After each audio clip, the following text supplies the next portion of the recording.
जय हिंद दोस्तों, मैं स्वागत करता हूं आप सभी का आपके अपने परिवार जीएस फोकस फैमिली में। तो दोस्तों, आज हम most demanding topic cyber crime के ऊपर बात करने वाले हैं, जिसमें थियरी सेक्शन और आपको क्वेश्चन भी मिलेगा। और यह सेशन आपके एग्जाम के लिए बहुत ज़्यादा महत्वपूर्ण है। आप कोई भी एग्जाम दीजिए, ठीक है। अभी देखिए, जो पुलिस का पेपर हो रहा है उसमें हर एक, अगर देखें शिफ्ट में, तो कम से कम 2-3 क्वेश्चन आ रहे हैं यहाँ से, ठीक है। तो यह सेशन आपके प्रत्येक एग्जाम के लिए बहुत महत्वपूर्ण है। तो सेशन में हम सबसे पहले थियरी डिस्कस करेंगे, उसके बाद क्वेश्चन देखेंगे। तो चलिए इस सेशन को स्टार्ट करते हैं। सबसे पहले हम थियरी पोर्शन देखते हैं इसका। साइबर अपराध का डिफिनीशन क्या है दोस्तों? जैसे मान लीजिए, गैर कानूनी तरीके से कंप्यूटर, मोबाइल, इंटरनेट, एटीएम के द्वारा किया गया अपराध ही क्या कहलाता है? साइबर अपराध कहलाता है, ठीक है। इसके लिए अगर आपसे प्रश्न पूछा जाए कि साइबर जो कानून है, ठीक है, भारत में साइबर कानून कब आया, कौन सा है, कब इसको पारित किया गया, तो यहाँ पे देखिए, जो सूचना प्रौद्योगिकी अधिनियम 2000 है, ठीक है, वो इसी से रिलेटेड बात करता है। इसको राष्ट्रपति से मंजूरी 9 जून 2000 को मिली और लागू कब से हुआ है? 17 अक्टूबर 2000 से, ठीक है। तो ये महत्वपूर्ण फैक्ट है, याद रखेंगे। अगर आपसे पूछा जाए राष्ट्रीय साइबर सुरक्षा नीति कब आई, तो दोस्तों 2013 में, याद रखिएगा।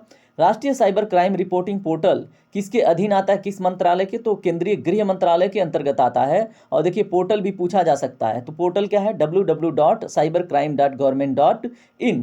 कब लॉन्च किया गया? तो दोस्तों 30 अगस्त 2019 को। देखिए, ये प्रश्न आपसे इसलिए पूछा जा सकता है क्योंकि जीएसटी का पोर्टल अभी पूछा था, ठीक है, तो ये भी पूछा जा सकता है ना। चलिए बात करते हैं अन्य महत्वपूर्ण फैक्टों के ऊपर। आपसे अगर प्रश्न बने कि जो Indian cyber crime coordination centre है, ये कहाँ पे है, तो दोस्तों नई दिल्ली में है, ठीक है। और ये किस मंत्रालय के अधीन आता है? तो केंद्रीय गृह मंत्रालय के अधीन आता है। और ये कब बना? 2018 में बना था। और इसका उद्घाटन कब हुआ? जनवरी 2020 में, ठीक है। ये सभी फैक्ट इंपॉर्टेंट है। उसके बाद इसका संचालन कौन करता है, तो हमने बात कर लिया है, केंद्रीय गृह मंत्रालय द्वारा Indian cyber crime coordination centre का संचालन किया जाता है। चलिए बात करते हैं अन्य फैक्टों पे। साइबर सुरक्षा के जनक अगर आपसे प्रश्न पूछा जाए तो बॉब थॉमस हैं, याद रखेंगे। भारत का पहला cyber police station Bengaluru Karnataka में स्थापित हुआ था। मोस्ट इंपॉर्टेंट फैक्ट है, भारत का पहला राज्य जिसने एक साथ अपने सभी जिलों में साइबर पुलिस स्टेशन खोले, तो दोस्तों वो महाराष्ट्र है। उत्तर प्रदेश में साइबर अपराध का मुख्यालय लखनऊ में स्थित है, याद रखेंगे। उत्तर प्रदेश सरकार ने हाल ही में 57 नए साइबर क्राइम स्टेशनों की स्थापना की बात कर रही है। और देखिए, पहले से ही उत्तर प्रदेश में 18 मंडलों में थे, ठीक है। अब टोटल इनको जोड़ के 75 जिलों में आपको देखने को मिलेंगे उत्तर प्रदेश के साइबर पुलिस स्टेशन, ठीक है। तो याद रखेंगे। यहाँ पे देखिए, बुडापेस्ट कन्वेंशन 2001 का संबंध साइबर अपराध से है। तो अगर आपसे प्रश्न पूछे कि निम्नलिखित में से कौन सा कन्वेंशन साइबर अपराध से है, तो बुडापेस्ट कन्वेंशन 2001। इस कन्वेंशन में भारत अभी तक हस्ताक्षर नहीं किया है, तो ये भी आप याद रखेंगे। चलिए बात करते हैं अन्य फैक्टों के ऊपर। अगर आपसे यहाँ पे कुछ महत्वपूर्ण शब्दावलियों के ऊपर प्रश्न बने, देखिए अभी आपसे इमेज फिशिंग के ऊपर बना था, फिशिंग के ऊपर बना था, ठीक है। तो शब्दावली के ऊपर ही प्रश्न बना है, ठीक है। आप उठा के उत्तर प्रदेश पुलिस का 23 और 24 अगस्त के सभी शिफ्टों को देख लीजिए, कम से कम 2-3 प्रश्न मिल जाएंगे हर एक शिफ्ट में, ठीक है। तो ये सेशन आपके एग्जाम के लिए बहुत ज़्यादा इंपॉर्टेंट है। हैकिंग क्या होता है, तो यहाँ पे देख लीजिए हैकिंग होता क्या है, एक बार इसको समझ लीजिए। देखिए, अगर किसी भी वेबसाइट, कंप्यूटर या नेटवर्क में अनधिकृत, जैसे अनऑफिशियली रूप से प्रवेश अगर कोई करता है, कोई सॉफ्टवेयर के माध्यम से या हार्डवेयर को मनचाहे ढंग से कोड करके अपने मन मुताबिक कोई भी कार्य संपादित कर लिया जाना ही हैकिंग कहलाता है। जैसे मान लीजिए आपका कंप्यूटर है और आपने मुझे अथॉरिटी नहीं दी है, फिर भी मैं किसी वायरस, किसी अन्य तरीके से आपके कंप्यूटर में घुस के आपका डाटा चुरा लेता हूं या फिर कुछ और कर लेता हूं, आपको एडिट कर देता हूं, ठीक है, आपके डॉक्यूमेंट्स को, तो ये होता है हैकिंग, ठीक है। और व्यक्ति का जो यह काम करता है उसको हैकर्स कहते हैं, याद रखेंगे। देखिए, ये प्रश्न बहुत इंपॉर्टेंट है, पीसीएस में भी पूछा गया था। अब यहाँ पे देखिए, हैकर्स के टाइप होते हैं दोस्तों, ठीक है। सभी हैकर्स बुरे नहीं होते हैं, कुछ अच्छे भी होते हैं, ठीक है। तो यहाँ पे देखिए, ब्लैक हैट हैकर होते हैं, व्हाइट हैट हैकर होते हैं और ग्रे हैट हैकर होते हैं। तो सिंपली आप समझ लीजिए, जैसे मान लीजिए अगर कोई भी व्यक्ति अपने स्वार्थ के लिए, ठीक है, केवल अपने स्वार्थ के लिए किसी सिस्टम को, किसी ऑर्गेनाइजेशन को, किसी इंस्टीट्यूशन को हैक करके सिर्फ अपना प्रॉफिट देखता है, ठीक है, या फिर उससे नुकसान पहुंचाता है, तो उसे हम बोलते हैं ब्लैक हैट हैकर, ठीक है। तो इन सभी आप पूरे सेंटेंसों में आपको यही देखने को मिलेगा, उम्मीद है समझ पा रहे होंगे। व्हाइट हैट हैकर क्या होता है, तो दोस्तों देखिए, वह हैकर जो जन कल्याण या सिक्योरिटी को मजबूत बनाने के लिए अपने हैकिंग कौशल का प्रयोग करता है, उसे व्हाइट हैकर कहते हैं। तो जहां पे जन कल्याण जुड़ जाए दोस्तों, तो समझ लेना वहां पे व्हाइट हैकर आ गया है, ठीक है। ग्रे हैट हैकर क्या होता है, तो देखिए, एक बिहार का लड़का बहुत फेमस हुआ था, ठीक है, कोई चौधरी था, उसका नाम आप हमें बताइएगा कमेंट सेक्शन में। उसने क्या किया था दोस्तों, 1 मिनट के लिए गूगल को भी हैक कर लिया था, ठीक है, और उसमें बग्स निकाले थे, ठीक है। तो वो होता है ग्रे हैट हैकर, तो आप उसका नाम हमें जरूर बताएंगे कमेंट सेक्शन में। तो वह व्यक्ति जो हार्डवेयर, सॉफ्टवेयर या नेटवर्क में सुरक्षा कमजोरियों की पहचान करने के लिए अपनी हैकिंग कौशल का उपयोग करता है, ठीक है, और उसका इरादा गलत नहीं होता है, ठीक है, तो उसे हम बोलते हैं ग्रे हैट हैकर। उम्मीद करूंगा आप सभी याद रखेंगे। चलिए बात करते हैं अन्य महत्वपूर्ण फैक्ट और शब्दावलियों के ऊपर। यहाँ पे देखिए स्पैम ईमेल क्या होता है। तो दोस्तों ईमेल के द्वारा बल्क में भेजे गए अवांछित संदेशों को हम क्या बोलते हैं, स्पैम ईमेल। तो दोस्तों आप अपना ईमेल खोलिएगा, उसमें एक सेक्शन बन के आएगा स्पैम ईमेल। तो उसमें कोई एक कंपनी, कोई एक मतलब या फिर कोई एक ईमेल करने वाला दुनिया भर के मैसेज आपको डाल रखा होगा, उसे ही हम क्या बोलते हैं दोस्तों, स्पैम ईमेल कहते हैं, ठीक है। तो यहाँ पे देखिए ऐसे ईमेल कंप्यूटर, मोबाइल को नुकसान पहुंचाते हैं, याद रखेंगे। ये ईमेल स्पैमर्स जो होते हैं, जो भेजते हैं, द्वारा प्राप्तकर्ताओं की महत्वपूर्ण जानकारी चुराने के इरादे से भेजा जाता है। तो जैसे मान लीजिए अगर आपका कोई यूट्यूब अकाउंट है या फिर कोई भी इंस्टा या फिर कोई भी अकाउंट है, ठीक है, आपका जो जीमेल उस पर ऐड है, तो उस पर आपको एक स्पैम ईमेल आएगा, आप उसे टच करेंगे, उसका एक्सेस यानी कि आपके अकाउंट का एक्सेस उस हैकर के पास चला जाएगा, ठीक है। तो स्पैम ईमेल से सतर्क रहना आप। उसके बाद फिशिंग क्या होता है, इंटरनेट पर नकली वेबसाइट या ईमेल के माध्यम से इंटरनेट यूजर्स के साथ की गई धोखाधड़ी को ही हम फिशिंग कहते हैं। जैसे मान लीजिए आप देख रहे हैं कि अमेजन की एक बहुत तगड़ी वेबसाइट है जिस पे लेन देन हो रही है, खरीद बिक्री हो रही है, लेकिन ऐसे ही एक अन्य वेबसाइट लॉन्च कर दिया गया अमेजन के नाम से, ठीक है। और जैसे मान लीजिए अमेजन के जो महत्वपूर्ण जो ऑनलाइन ई बुक बिकते हैं, ठीक है, आपने देखा होगा उस पर ई बुक भी बिकते हैं, तो उनको ना जो मान लीजिए 500 में ई बुक बिक रहा है, वो उसको 50 रुपये में बेचना स्टार्ट कर दिया, ठीक है। तो इस तरह से इस मतलब धोखाधड़ी को हम फिशिंग कहते हैं, ठीक है। तो याद रखेंगे, और जो ऐसा काम करते हैं उनको फिशिंग हैकर्स कहते हैं।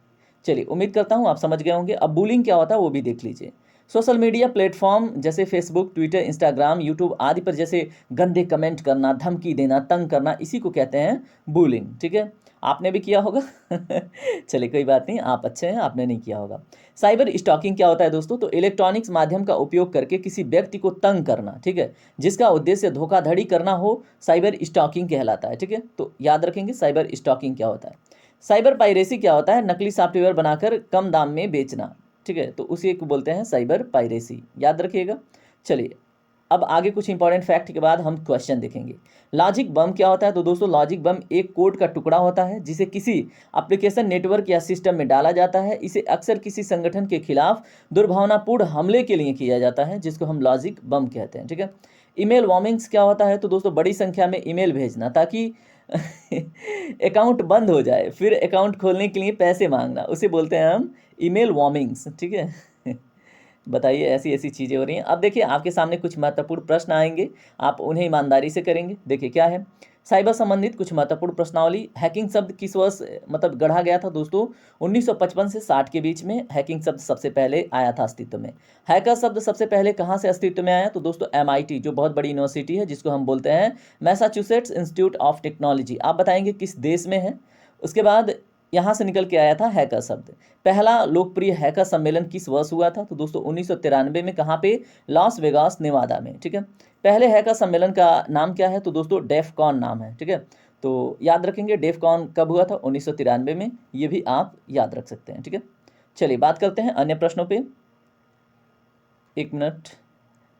सफ़ेद पुरानी फ़ोन हैकिंग तकनीकी है, ठीक है, यहाँ पे सॉरी, सबसे पुरानी फ़ोन हैकिंग तकनीकी है जिसका उपयोग हैकर्स मुफ्त कॉल करने के लिए। अच्छा, आपसे अगर प्रश्न बने कि सबसे पुरानी हैकर्स तकनीकी क्या है, तो दोस्तों फ्रीकिंग है, और उसमें क्या है, हैकर्स मतलब अपने कॉल को बस अपना पैसा बचाने के लिए फ्री कॉल करते हैं, ठीक है, हैक करके। पहली व्यवहारिक प्रौद्योगिकी हैकिंग किस वर्ष अस्तित्व में आई, तो दोस्तों 1878 में, याद रखेंगे। उसके बाद किस वर्ष हैकिंग एक व्यवहारिक अपराध और प्रौद्योगिकी क्षेत्र में चिंता का विषय बना, तो दोस्तों 1970 में, ठीक है। चलिए पहले इतना ज़्यादा ये खतरनाक नहीं था, धीरे धीरे इसका वर्चस्व बढ़ता गया, ठीक है। वर्ष 1971 में प्रमुख हैकिंग करने वाला पहला व्यक्ति जॉन ड्रेपर था, ठीक है, और वो 1971 में वियतनाम के जॉन ड्रेपर नाम से एक व्यक्ति ने यह पता लगाया कि मुफ्त में फ़ोन कॉल कैसे करें, ठीक है, क्या पता उसका कोई सेटिंग हो, है ना, और जिसको फ्री में वो बात करना चाहता हो। ये जस्ट एज अ जोक है, ठीक है, कि आपका मूड लाइट हो। किस वर्ष कंप्यूटर वैज्ञानिकों ने TCP/IP प्रोटोकॉल में इंक्रिप्शन तकनीकी को एकीकृत करने का प्रयास किया? ठीक है, तो कंप्यूटर वैज्ञानिकों ने TCP/IP प्रोटोकॉल में, जैसे आपके व्हाट्सअप में आता है ना इंड टू इंड इंक्रिप्शन, ठीक है, जिसको लेके अभी भारत में विवाद हुआ था। व्हाट्सअप से भारत सरकार इंड टू इंड इंक्रिप्शन का वो एक्सेस चाहती थी, लेकिन व्हाट्सअप ने बोल दिया सीधे सीधे, भैया नहीं, ये हमारा खासियत है, ये रहेगा तो हम भारत में, नहीं तो हम छोड़ देंगे भारत, ठीक है। ऐसी चीज़ें आ गई थी, ठीक है। तो इसका प्रयास 1978 में किया गया था। संयुक्त राज्य अमेरिका में कंप्यूटर धोखाधड़ी और दुरुपयोग अधिनियम किस वर्ष अपनाया गया? तो दोस्तों 1984 में, ठीक है। कहाँ पे? संयुक्त राज्य अमेरिका में कंप्यूटर धोखाधड़ी और दुरुपयोग अधिनियम, ठीक है, 1984 में आया। और देखिए भारत में कितना देर से आता है सारी चीज़ें ना। 2013 में पॉलिसी आई, 2000 में आया, मतलब इसके विरुद्ध जैसे मान लीजिए कोई क्राइम होता है तो इंटरनेट के माध्यम से कंप्यूटर वर्म्स वितरित करने वाला पहला व्यक्ति, जैसे इंटरनेट कंप्यूटर वर्म्स होते हैं, ठीक है, जो नुकसान करते हैं कंप्यूटर के फाइल्स को, तो वो विकसित करने वाला और उसको बेचने वाला व्यक्ति था रॉबर्ट टी मारिस, ठीक है। ARPANET सिस्टम को तोड़ने वाला हैकर का नाम बताइए? तो उसका नाम है केविन पाल्सन, ठीक है। साइबर स्पेस शब्द किसने गढ़ा था? तो विलियम गिब्सन। कब गढ़ा था? 1821 में, जो एक अमेरिकी व्यक्ति है, ठीक है। तो ये सभी फैक्ट आपके एग्जाम के लिए बहुत महत्वपूर्ण है। और आज का लास्ट टॉपिक क्या है? वर्ल्ड साइबर क्राइम इंडेक्स 2024 में भारत की रैंक 10वीं है, याद रखेंगे। पहले पे कौन है? रूस है। रूस में बहुत सारे कचरा भरे पड़े हुए हैं, ठीक है, इस दुनिया में, ठीक है। वो लोग हैकिंग वगैरह करके क्या करते हैं? फिरौती लेते हैं, पैसे, ठीक है। तो पहले स्थान पर है, दूसरे स्थान पर यूक्रेन है, तीसरे स्थान पर चीन है और चौथे स्थान पर अमेरिका है, ठीक है। तो याद रखेंगे। अगर बात करें Oxford University of New South Wales के एक्सपर्ट साइबर क्राइम, जो ग्लोबल स्टडी करके वर्ल्ड साइबर क्राइम इंडेक्स जारी करते हैं, ठीक है। तो याद रखेंगे। और हमने बात कर लिया है कि भारत का स्थान इसमें 10वां है, किसमें? वर्ल्ड क्राइम इंडेक्स, ठीक है, 2024। अब देखिए, उम्मीद करता हूँ आपको सारे क्वेश्चन आपके दिमाग में फिट आए होंगे। अगर नहीं आया तो एक बारी और देखिएगा। और देखिए, ऐसे इंटरेस्टिंग सेशन के लिए आप हमसे तुरंत जुड़िए, ठीक है, बिल्कुल निसंकोच किए हुए। चलिए अब मिलते हैं अगले सेशन में, तब तक अपना ख्याल रखें। जय हिंद, जय भारत।